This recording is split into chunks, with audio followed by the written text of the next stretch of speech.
Vivo T5X versus Oppo K13 versus Realme P4 लेना कौन सा चाहिए। तीनों भी फोन अंडर 20,000 देखने मिल जाते हैं। और हाँ, ये Oppo और Realme ये थोड़े पुराने फोन है, बट ये Vivo वाला लेटेस्ट देखने मिलता है। और आज के टाइम पे आपको पता है जो प्राइस हाइक की वजह से अंडर 20,000 जो फोन लॉन्च हो रहे, स्पेशली नए वाले भाई बहुत ज्यादा एवरेज स्पेक्स के साथ देखने मिलते हैं। तो मन में क्वेश्चन आता है, ये जो नए फोन आ रहे उनको छोड़ के क्या हमें पुराने फोन देखने चाहिए कि नहीं देखने चाहिए।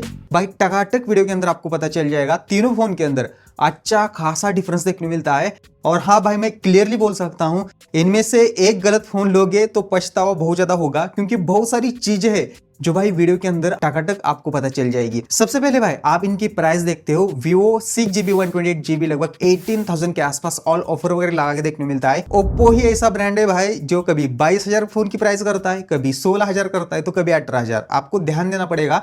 और यही फोन है जो भाई बेस से 8GB 128GB प्रोवाइड कर रहा है, मतलब एक्स्ट्रा रैम इसके साथ देखने मिलती है। 16,000 के आसपास कल देखने मिल रहा था। और Realme P4 ये भी भाई 6GB 128GB लगभग कभी कभी 17,000 के आसपास रहता है, तो कभी कभी 18,000 या 19,000 के आसपास रहता है। इसके ऊपर भी ध्यान देना पड़ेगा, स्पेशली भाई AI के वजह से या ये जो चिप शॉर्टेज है ना, इसकी वजह से प्राइस भाई इनकी हर दिन फ्लक्चुएट होती रहती है। ये भाई आपको देखना पड़ेगा। बट Vivo अब नया फोन है तो इतना फटाफट प्राइस ड्रॉप नहीं करेगा, बट डिजाइन में कोई फ्लक्चुएशन यहाँ पे नहीं होगी। और मैं क्लियरली बोलूंगा डिजाइन के अंदर यहाँ पे Oppo बेटर देखने मिल जाता है। क्यों? इसका सॉलिड रीजन है। सबसे पहले तीनों के अंदर भाई जो बॉडी है ना पूरी पॉलीकार्बोनेट की देखने मिलती है, बट Oppo के साथ डायमंड कट डिजाइन देखने मिलती है, तो इसके ऊपर फिंगर के वगैरह निशान नहीं आते। जबकि Vivo और Realme के ऊपर ज्यादा फिंगर के निशान अपीयर होते हैं, जैसे कि यहाँ पे आप देख सकते हो। तो Vivo का जो ग्रीन कलर है ना, इसको छोड़ के भाई इसका जो व्हाइट वाला कलर है ना ये ले लेना। और Realme का भी भाई ये जो सिल्वर कलर है ना, ये छोड़ के भाई दूसरा कलर ले लेना, जिसके ऊपर फिंगर के निशान थोड़े कम आपको देखने मिल जाएंगे। और वेट के अंदर भी भाई Realme थोड़ा कम वेट का देखने मिलता है, अंडर 200 ग्राम के आसपास देखने मिलता है। बाकी दो फोन हेवियर साइड चले जाते हैं और अबाउट 200 ग्राम के ऊपर इनका वेट देखने मिलता है। बट भाई Vivo थोड़ा ज्यादा ही बल्कि और हेवी मुझे फील हुआ। वैसे भाई आप फ्रंट साइड डिजाइन देखते हो तो यहाँ पे आपको शॉक लगेगा बहुत ज्यादा। Vivo के बॉटम के बेजल देख लेना कितने बड़े देखने मिलते हैं। और आज के टाइम पे मुझे लगता है ये 12-13 हजार का फोन है, जबकि ये 18,000 का फोन देखने मिलता है। जबकि भाई Realme ही है जो सबसे कम थीन बेजल यहाँ पे प्रोवाइड कर पा रहा है। और Oppo के भी बेजल कम देखने मिलते हैं, बट सबसे थीन बेजल Realme ही प्रोवाइड कर रहा है। हाँ, आईपी रेटिंग की जब बात आती है यहाँ पे भाई क्लियरली Vivo बेटर है। IP68 डस्ट रजिस्टर का सपोर्ट प्रोवाइड करता है, जबकि भाई यहाँ पे Realme 65-66 देता है, तो Oppo के साथ 65 वाली रेटिंग देखने को मिल जाती है। पानी के अंदर भाई तीनों भी फोन डुबाओगे पानी अंदर चला जाएगा, तो कोई भी ब्रांड वारंटी गारंटी नहीं देगा, ये आपको यहाँ पे पता होना चाहिए। तो डिजाइन की भाई बात कुछ ऐसी थी, बट मैं क्लियरली प्रैक्टिकल डिजाइन बोलूं तो ये ज्यादा मुझे Oppo की फील हुई और कम बेजल भाई मुझे Realme के फील हुए। वैसे जब आप डिस्प्ले देखते हो तो यहाँ पे तो बहुत बड़ा शॉक आपको लगेगा। देखो भाई Realme और Oppo AMOLED डिस्प्ले प्रोवाइड करते हैं, जबकि Vivo के साथ एक IPS LCD डिस्प्ले देखने मिलता है। इसके कितने फायदे और इसके कितने तोटे हैं यहाँ पे मैं आगे आपको बताऊंगा। बट जब मैंने आउटडोर विजिबिलिटी चेक की, कभी मुझे Vivo ज्यादा ब्राइट फील हो रहा था तो कभी मुझे Realme ज्यादा ब्राइट फील हो रहा था। बट Oppo थोड़ा धीम रहता है आउटडोर लाइट कंडीशन के अंदर। बाकी पीक ब्राइटनेस, HBM ब्राइटनेस, सारे स्पेक्स देख लेना। मैं स्पेक्स वाइज नहीं जाता हूँ, प्रैक्टिकल जो चीजें मैं फील करता हूँ वही मैं वीडियो के अंदर पुट करता हूं। हाँ, जब भाई यहाँ पे मैंने HDR कंटेंट प्लेबैक करके देखा, Oppo के साथ कहीं भी HDR का सपोर्ट नहीं है, जबकि Realme और Vivo HDR का सपोर्ट YouTube के ऊपर दे पाते। इवन Realme के अंदर HDR10 का भी सपोर्ट Netflix के ऊपर देखने मिलता है, बहुत बड़ी बात है। और जब मैंने YouTube के ऊपर HDR content side by side तीनों के अंदर चेक किया, ज्यादा एक्सट्रीम ब्राइट फील हो रहा था भाई Realme, उसके बाद Vivo और लास्ट था भाई यहाँ पे Oppo। और जब मैंने वीडियो क्वालिटी यहाँ पे चेक की, यहाँ पे बहुत बड़ा डिफरेंस है। जैसे कि आप डीप ब्लैक वाली वीडियोस देखते हो या डीप ब्लैक जहाँ पे आपके कंटेंट के अंदर आता है, वीडियोस के अंदर आता है, जहाँ पे भाई ऐसा मूवी का सीन चल रहा है जहाँ पे भाई डार्कनेस ज्यादा है, वहां पे भाई प्रॉपर डीप ब्लैक आपको Realme और Oppo के साथ देखने मिल जाएगा। जबकि Vivo के साथ भाई एक ब्लूइश टिंट आती है डिस्प्ले के ऊपर। LCD डिस्प्ले है तो भाई हर पिक्सल बंद ऑफ नहीं कर सकता डार्क पार्ट के अंदर। इसका असर भाई क्लियरली दिखता है। जहाँ पे डार्क पार्ट आता है वहां पे भाई बेटर वीडियो वॉचिंग आपको Realme और Oppo ही कर पाएगा। इवन आप साइड से भी वीडियो वॉचिंग ज्यादा करते हो तो बेटर व्यूइंग एंगल का एक्सपीरियंस आपको Realme और Oppo के साथ ही मिलेगा। यहाँ पे क्लियरली देख लेना। तो मैं क्लियरली बोलूंगा वीडियो के अंदर Realme और Oppo बेटर है। बट हाँ, Realme के अंदर एक चीज है भाई, इसका जो डिस्प्ले है ना ओवर शार्प मुझे ज्यादा फील हुआ। और ये Realme को भाई अपडेट के थ्रू यहाँ पे फिक्स करना चाहिए, क्योंकि कुछ वीडियोस देख रहे हो शार्पनेस वीडियो के अंदर वगैरह ज्यादा चेहरे के ऊपर वगैरह दिखती है, ये चीजें मैंने नोटिस की थी। तो वैसे भाई फिंगरप्रिंट की बात करें, रियलमी और ओप्पो इन डिस्प्ले फिंगरप्रिंट देता है, फटाफट फोन को अनलॉक कर सकते हैं। जबकि साइड माउंटेड भाई यहाँ पे व्यू के अंदर देखने मिलता है, एलसीडी डिस्प्ले तो थोड़ी इन डिस्प्ले देखने मिल जाएगा। तीनों भी फास्ट है, क्विक है, कोई दिक्कत नहीं है। हैप्टिक्स भाई तीनों के भी प्राइस रेंज के अकॉर्डिंग एवरेज देखने मिलते हैं, घुरघुर सा यहाँ पे फील देखने मिलता है। वैसे स्पीकर की बात करें, तीनों के अंदर भाई ड्यूल स्पीकर देखने मिलते हैं, बट हाँ मैं पहले सुन लेता हूँ, उसके बाद बताता हूँ कि कौन सा बेटर देखने मिलता है।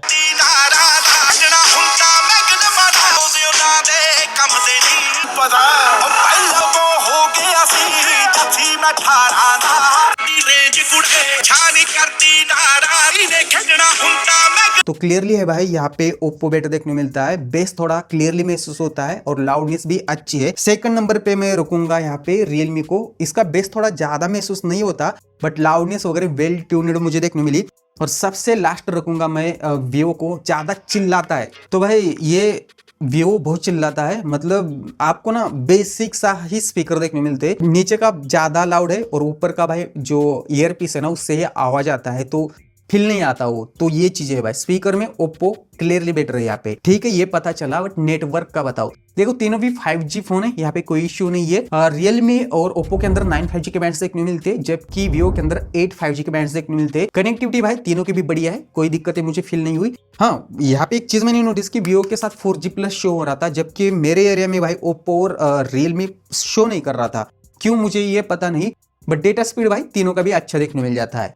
ठीक है भाई, मेन बात तो होती है परफॉर्मेंस, और यहाँ पे तो बहुत सारी चीजें मैं आपको टकाटक बता सकता हूँ। अच्छी चीज ये है तीनों भी फोन यूएफएस 3.1 के साथ देखने मिलते हैं, 2.2 नहीं दिया, बढ़िया काम किया है ये। बट जब आप इनकी परफॉर्मेंस देखते हो, जैसे कि रियलमी और वीवो डेमेंसिटी 7400 के प्रोसेसर देते हैं और इनके AnTuTu अंडर 10 लाख ही रहते हैं। जैसे कि वीवो के है भाई 8,72,000 के आसपास, रियलमी के है 9,40,000 के आसपास, जबकि भाई 10 लाख मतलब 1 मिलियन के आसपास ओप्पो यहाँ पे चला जाता है। और ओप्पो ही ऐसा फोन है जो भाई फुल AnTuTu का वर्जन 3D वाला चला पाता है, बाकी दो फोन AnTuTu के 3D लाइट के अंदर AnTuTu रन करते हैं। ये चीजें मैंने नोटिस की। बट जब आप Geekbench के सिंगल स्कोर मल्टी स्कोर देखते हो, सिंगल स्कोर ज्यादा निकल के आते हैं रियलमी और वीवो के, बट मल्टी स्कोर में ओप्पो ज्यादा स्कोर यहाँ पे कर पा रहा है। ऐसी सारी चीजें थी, बट प्रैक्टिकल मैंने जब ऐप ओपनिंग क्लोजिंग करके यहाँ पे देखा, तीनों के अंदर भाई बिल्कुल यहाँ पे डिफरेंस नहीं है। नॉर्मल ऐप के अंदर कभी वीवो पहले ओपन कर रहा है, कभी ओप्पो पहले ओपन कर रहा है, तो कभी रियलमी पहले ओपन कर रहा है। बट हाँ स्मूथनेस के बारे में यहाँ पे मैं क्लियरली बता सकता हूँ, वीवो के अंदर ये नया फोन है तो जिटरनेस वगैरह ज्यादा देखने मिलती है। कभी कभी भाई ऐप भी ओपन नहीं होती फटाफट, 6GB रैम होने की वजह से भी मे भी हो सकता है, बट जिटरनेस है भाई इसके यूआई के अंदर। अभी 1-2 अपडेट के बाद ये सारी चीजें फिक्स यहाँ पे हो सकती है। जबकि रियलमी के अंदर भी थोड़ी सी जिटरनेस मुझे यहाँ पे फील हुई, इतनी भी ज्यादा नहीं। और ओप्पो भी भाई ठीक ठाक है, ये जो रियलमी और ओप्पो है ये सेम लेवल का है, आपको एक्सपीरियंस प्रोवाइड करते हैं एनिमेशन के मामले में, इतना बड़ा डिफरेंस नहीं है। हाँ बड़ा डिफरेंस आपको भाई फील होगा डेफिनेटली वीडियो रेंडरिंग के अंदर, और यहाँ पे चीज पूरी उल्टी फुल्टी देखने मिलती है। वीएन ऐप के अंदर मैंने एक सेम लेन का वीडियो क्रिएट किया और 4K 30fps और ठीक ठाक बिटरेट के अंदर तीनों के अंदर सेम टाइम पे एक्सपोर्ट पे लगा दिया।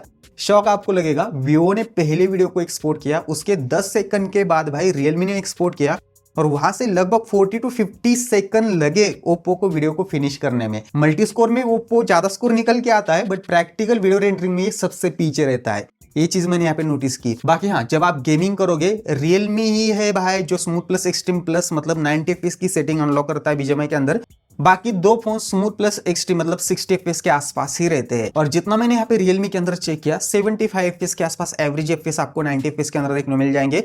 प्रोसेसर नहीं है भाई, हैंडल नहीं कर सकता 90 fps की गेमिंग। तीनों भी फोन 60 fps के लिए कंपेटेबल है, बट 90 fps का एक एडिशनल बेनिफिट है रियलमी के अंदर। आप नॉर्मल गेमिंग वगैरह खेलते हो टाइम पास के लिए, तब भाई बेटर एक्सपीरियंस आपको रियलमी के साथ देखने मिल जाएगा। बाकी दो फोन का जो 60 fps है, एवरेज fps भाई 55 to 60 fps के बीच में बाकी दोनों फोन रहते हैं। वैसे जायरो तीनों का भी स्मूथ है, यहाँ पे मुझे डिले वगैरह ज्यादा ऐसा फील नहीं हुआ। तो इसी सारी चीजें थी गेमिंग के रिगार्डिंग। अब हाँ इंटरेस्टिंग चीजें मैं आपको सॉफ्टवेयर सेक्शन के अंदर बता सकता हूँ। देखो भाई तीनों भी फोन आप एंड्रॉइड 16 के ऊपर रन हो रहे, और यहाँ पे वीवो के अंदर ओरिजिनोस 6 है, रियलमी के अंदर रियलमी OS 7 और ColorOS 16 यहाँ पे ओप्पो के साथ देखने मिलता है। ओप्पो का भाई एक ही मेजर सॉफ्टवेयर अपडेट बचा है और 2 साल के सिक्योरिटी पैच अपडेट, जबकि रियलमी के 2 मेजर सॉफ्टवेयर अपडेट बचे हैं और 3 साल का सिक्योरिटी पैच अपडेट, जबकि वीवो का 2 मेजर सॉफ्टवेयर अपडेट आएगा और 4 साल के सिक्योरिटी पैच इसके साथ देखने मिलने वाले हैं। तो हाँ अपडेट के मामले में भाई ओप्पो अब पीछे है, और रियलमी और वीवो आगे देखने को मिलते हैं। ब्लोटवेयर का सीन भाई तीनों के अंदर भर भर के भाई ऐप्स देखने को मिलते हैं, आपको अनइंस्टॉल करने पड़ेंगे। और ऐड का पंगा तीनों के साथ देखने को मिलता है। तीनों भी फोन के अंदर भाई कुछ नोटिफिकेशन आती है डिफॉल्ट ऐप की, वो बंद करनी पड़ेगी। बट हाँ, ओप्पो के ऐप ड्रॉअर के अंदर भी भाई ऐड देखने को मिलते हैं, बाकी दो फोन के अंदर इतने ज्यादा नहीं आते। ऐसी सारी चीजें थी। और फीचर्स की बात करें, लॉक स्क्रीन कस्टमाइजेशन तीनों के अंदर खतरनाक लेवल का कर सकते हैं। आपको डेप्थ इफेक्ट वगैरह तीनों के साथ देखने को मिल जाएगा। और ज्यादा थीम का कस्टमाइजेशन आप लॉक स्क्रीन के ऊपर करना चाहते हो, रियलमी और ओप्पो यहाँ पे प्रोवाइड कर रहा है। ऑलवेज ऑन डिस्प्ले भाई तीनों के अंदर देखने को मिलता है। इवन वीवो के अंदर एलसीडी डिस्प्ले होने के बावजूद भी इन्होंने ऐड किया हुआ है, बट किसी के अंदर परमानेंट वाला ऑलवेज ऑन डिस्प्ले यहाँ पे नहीं है। बाकी फिंगर कस्टमाइजेशन वगैरह करना हो आप कर सकते हैं। और हाँ, वीवो के साथ एनिमेशन कस्टमाइजेशन आप ज्यादा यहाँ पे कर सकते हैं। एआई के फीचर के मामले में भाई क्लियरली ओप्पो और रियलमी ज्यादा आगे है। इनके अंदर एआई राइटर वगैरह देखने को मिलता है, जो प्रैक्टिकल फीचर है जो वीवो के अंदर मिसिंग देखने को मिलता है। बट हाँ, वीवो की गैलरी के अंदर आपको एआई फीचर का इंटीग्रेशन थोड़ा सा देखने को मिल जाएगा। बट ओप्पो और रियलमी ज्यादा डीप इंटीग्रेशन एआई का गैलरी के अंदर भी यहाँ पे दे पाते हैं। तो इसी सारी चीजें थी। सॉफ्टवेयर के लिए मैं क्लियरली बोलूंगा कि आपको ज्यादा कस्टमाइजेशन करना है तो आप रियलमी और ओप्पो को यहाँ पे आप देख सकते हो। बाकी भाई वीवो के अंदर भी कर सकते हैं, बट इतना हाई लेवल का नहीं। वैसे मॉडर्न फील भाई तीनों के अंदर देखने को मिल जाता है। क्विक टॉगल वगैरह यहाँ पे आप देख सकते हो, but quick toggle customization Realme और ओप्पो के साथ ही बेटर आप यहाँ पे कर सकते हैं। तो इसी सारी चीजें थी। बैटरी का बताओ, देखो भाई तीनों भी फोन के अंदर लगभग 7000 mAh के ऊपर की बैटरी यहाँ पे देखने को मिल जाती है। बट वीवो के साथ 7200 mAh थोड़ा ज्यादा देखने को मिलता है। तो उस हिसाब से भाई ये फोन मेरे टेस्टिंग में 2 दिन तक नो डाउट यहाँ पे चला और लगभग 10+ आवर का ऑन स्क्रीन मुझे देखने को मिला। नॉर्मली फोन को मैंने यूज किया था, ज्यादा गेमिंग वगैरह नहीं की थी। बाकी भाई ओप्पो में थोड़ा बैटरी फ्लक्चुएशन ज्यादा होता है, आपको 7 से 9 घंटे के बीच में ऑन स्क्रीन देखने को मिल जाएगा। और रियलमी भी भाई लगभग 10 घंटे के आसपास यहाँ पे ऑन स्क्रीन प्रोवाइड करता है। बट रियलमी की एक हिस्ट्री है, कभी कभी अपडेट आती है तो बैटरी लाइफ खराब हो जाती है अपडेट के बाद। तो पकड़ के चलो रियलमी के अंदर आपको ऑन एन एवरेज 8 घंटे के आसपास ऑन स्क्रीन देखने को मिल जाएगा। रियलमी और ओप्पो 80 वाट का फास्ट चार्जर देते हैं, जो 50 से 55 मिनट के बीच में फुल चार्ज होंगे। जबकि भाई वीवो 44 वाट के चार्जर के साथ देखने को मिलता है 1.5 घंटे के आसपास लग जाएगा फोन को फुल चार्ज होने में। तो ऐसी सारी चीजें थी। कैमरे की बात क्या ही करूं मैं, कैमरे के स्पेक्स यहाँ पे देख लेना। बट भाई तीनों के अंदर एवरेज ही कैमरा परफॉर्म यहाँ पे होता है। बाकी सारी चीजें मैं मॉनिटर के ऊपर एक्सप्लेन करता हूँ। तो सबसे पहले हमने नेचर के फोटोज लिए। अल्ट्रावाइड का सपोर्ट है रियलमी के साथ, बाकी दो फोन के साथ देखने को नहीं मिलता, तो ये रियलमी का बेनिफिट रहेगा। बट ज़्यादा डिटेल के साथ अल्ट्रावाइड में फोटोज नहीं आती। हाँ, ओप्पो कलरफुल फोटोज ज़्यादा लेता है, वीवो में फेडेड कलर्स देखने मिलते हैं और रियलमी इन दोनों के बीच में रहता है कलर के मामले में। डिटेल की बात करें भाई, ओप्पो ही बेटर डिटेल ले पा रहा था, उसके बाद रियलमी और सबसे लास्ट वीवो। वैसे 1x के अंदर कोई दिक्कतें नहीं है, बट 2x के अंदर वीवो ज़्यादा ही सॉफ्ट फोटोज़ लेता है, जबकि डिटेल के मामले में ओप्पो और रियलमी आपको बेटर फील होंगे। वैसे भाई ह्यूमन सब्जेक्ट की भी बात करें, स्किन टोन वगैरह 1x के अंदर यहाँ पे देख लेना, HDR तीनों भी वेल प्रोसेस कर रहे थे। 2x के अंदर भाई कभी कभी वीवो बेटर होता है तो कभी कभी ओप्पो, बट ज़्यादातर केस में मुझे ओप्पो बेटर फील हुआ और उसके बाद रियलमी। जैसे कि इस केस में देख लेना, ज़्यादा ही फेडेड कलर वीवो के साथ देखने मिलते हैं, बट 2x में वीवो ज़्यादा ही स्मूथनेस अप्लाई करता है। इस केस में भाई ओप्पो और रियलमी बेटर परफॉर्म कर रहे थे। ऐसे कुछ हमने मल्टीपल फोटोज़ यहाँ पे लिए थे, आप भी जज कर सकते हो आपको किसकी फ़ोटोज़ यहाँ पे बेटर लग रही। बट इस केस में तो भाई वीवो को ज़्यादा ऑप्टिमाइज़ करना चाहिए। और लो लाइट में तो भाई तीनों भी बहुत एवरेज परफॉर्म करते हैं। वीवो के अंदर ज़्यादा लाइट होती है बट डिटेल नहीं होती, और रियलमी की तो बात क्या ही कहूँ मैं। और कभी कभी मैंने देखा पोर्ट्रेट मोड में वीवो ना ब्लर करना मिस कर देता है, सॉफ्टवेयर बग यहाँ पे हो सकता है। बट भाई ऐसे कुछ हमने मल्टीपल फोटोज़ लिए थे पोर्ट्रेट मोड के अंदर। वीवो के अंदर 3 मोड देखने मिलते हैं, 25, 42 mm और 61 mm के। ऐसे कुछ क्लोजअप शॉट आप ले सकते हैं। बट आपको किसके पोर्ट्रेट मोड में फ़ोटोज़ बेटर आ रही है, नीचे मुझे कमेंट करके ज़रूर बताना। अब भाई यहाँ पे देख सकते हो वीवो पोर्ट्रेट मोड के अंदर कलर एल्गोरिथम पूरा डिफरेंट यूज़ करता है। जैसे कि भाई फेडेड कलर थे नॉर्मल शॉट के अंदर, ऐसे फेडेड कलर पोर्ट्रेट मोड के अंदर नहीं रहते। बाकी ऐसे कुछ फ़ोटोज़ यहाँ पे भाई तीनों के साथ देखने को मिल जाती है। बट ज़्यादातर फोटोज़ मुझे वेल बैलेंस ओप्पो की ही देखने मिली। और सेल्फी के अंदर भी भाई तीनों ऐसे है, बट यहाँ पे वीवो बेटर परफॉर्म कर रहा था सेल्फी के मामले में। यहाँ पे फोटोज़ देख सकते हो। तीनों के अंदर 4K 30 FPS का ऑप्शन देखने को मिलता है। स्टेबलाइजेशन वगैरह यहाँ पे चेक कर लेना, ऐसा कुछ आपको यहाँ पे देखने को मिल जाएगा। बट कलर्स वगैरह यहाँ पे चेक कर लेना, एक्सपोजर हैंडलिंग वगैरह ऐसे कुछ भाई तीनों ही फ़ोन की ऐसे ही कुछ भाई तीनों ही फ़ोन की देखने को मिल जाती है। और यहाँ पे भाई बहुत ज़्यादा डार्क कौन सा फ़ोन ले रहा है ये वीवो कर पा रहा है, एक्सपोजर हैंडलिंग इतनी बेटर नहीं हो रही। बट भाई ओप्पो और रियलमी बेटर एक्सपोजर हैंडलिंग यहाँ पे कर रहे थे। बाकी मॉनिटर के ऊपर तो बहुत सारी चीज़ें पता चल ही जाएगी। फोकस देख लेना कौन सा यहाँ पे क्विक कर पा रहा है। चलो अब कंक्लूजन पे आते हैं, बट आते आते ये सारे फोन मैं साइड में व्यू प्रोडक्ट के अंदर ऐड कर रहा हूँ, और ये 3 फोन नहीं, अंडर 20,000 जो भी सारे बेस्ट फोन देखने को मिलते हैं पुराने नए, सब कुछ यहाँ पे ऐड कर रहा हूँ मैक्सिमम ऑफर के साथ। यहाँ से भाई आप बाय कर लेना। अब भाई मैं सबसे पहले सब्सक्राइब भी कर लेना भाई, 5 लाख कंप्लीट करने। तो मैं आपको ना क्लियरली बोलूं तो रियलमी और ओप्पो इनके अंदर कुछ यूनिक पॉइंट देखने मिलते हैं, जैसे कि भाई एमोलेड डिस्प्ले का होना, 7000 mAh की बड़ी बैटरी होना, और सॉफ्टवेयर ज़्यादा स्मूथ होना, और एआई के फीचर ज़्यादा मिलना। इन दोनों फोन के अंदर ये कॉमन चीज है। बट प्रैक्टिकली आप डिजाइन देखते हो तो यहाँ पे मुझे ओप्पो बेटर फील हुआ, और आप ज़्यादा गेमिंग खेलते हो तो यहाँ पे आपको रियलमी बेटर एक्सपीरियंस यहाँ पे देगा। तो ऐसी कुछ यूनिक चीजें है जैसे कि डिस्प्ले वगैरह। बट आप भाई यहाँ पे वीवो को देखते हो, वीवो के अंदर मेरे को लगता है इन्होंने परफॉर्मेंस अच्छी की है, सॉफ्टवेयर को भी इंप्रूव किया है, ये सारी चीजें तो ठीक थी। बट भाई यहाँ पे एलसीडी डिस्प्ले 18,000 में देना, ये बात मेरे को थोड़ी सी चुभ रही है। और यहाँ पे भाई ये जो 2 फोन है ना, P4 और K13, ये आपको डिस्प्ले के मामले में बेटर एक्सपीरियंस दे पाएंगे। इवन ओप्पो का जो स्पीकर है ना, ये भी बेटर देखने मिलता है। तो मेरे को लगता है भाई तीनों में से आपको एक फोन चूज करना हो तो प्रायोरिटी आपकी सबसे पहले ओप्पो की तरफ होनी चाहिए, उसके बाद रियलमी, और आप एंड में वीवो को देख सकते हो। अगर वीवो आपका फेवरेट ही ब्रांड है तब भी आप देख लेना। बाकी भाई K13 और P4 आज के टाइम पे ज़्यादा सेंस बनाते हैं। हाँ, K13 के अंदर अपडेट यहाँ पे कम आएंगे, फिर भी भाई 3-4 साल तक तो फोन को आप इजीली यहाँ पे यूज कर सकते हैं, कोई दिक्कत नहीं। बस भाई इस फोन को ना अंडर 20,000 ही लेना, 20,000 के ऊपर मत लेना। रियलमी का एक ही प्रॉब्लम लगा, सॉफ्टवेयर का कोई भरोसा नहीं, कब बेटर होता है कब अपडेट के थ्रू खराब होता है, तो ऐसी सारी चीजें थी। बट भाई डिस्प्ले के मामले में वगैरह ओप्पो और रियलमी ही बेटर है, और प्रैक्टिकल फोन ये 2 मुझे ज्यादा लगे as compare to Vivo T5X। तो ऐसी सारी चीजें थी भाई, और इन तीनों में से कोई भी फोन आपने लिया हो और आपका पर्सनल एक्सपीरियंस कैसा हो, नीचे आप जरूर कमेंट कर सकते हो। बाकी मिलते हैं नेक्स्ट वीडियो में। जय हिंद दोस्तों।